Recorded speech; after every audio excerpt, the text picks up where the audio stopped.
Now, the takeover of Afghanistan doesn't sit well with many U.S. veterans who have put their lives on the line. It also has Afghan families with loved ones who are now trapped in the country, worried about their safety. J.D. Miles reports, new at 10.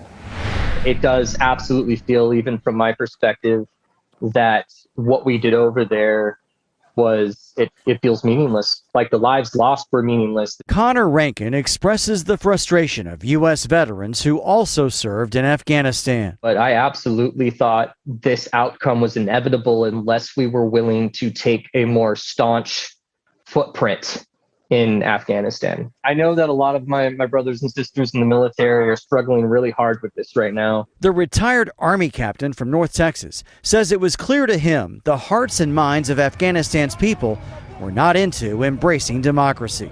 It was more about what they could get out of the American military while we were there, and less about them wanting to stand on their own 2 feet. Now he's concerned about those loyal to the U.S. mission who are still inside the country that's been overtaken by the Taliban. There's going to be a lot of people that are outright killed for what they believe or the sides they supported during the Afghan conflict. That's why Feda Shinwar is nervous. The Afghan immigrant who lives in Richardson has parents and siblings visiting relatives in Kabul who now may not be able to return.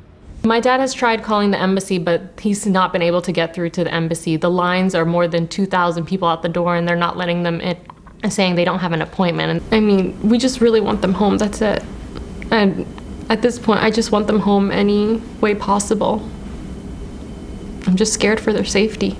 President Biden has promised to extricate her family members and other U.S. citizens still in Afghanistan. But for now, their future is uncertain.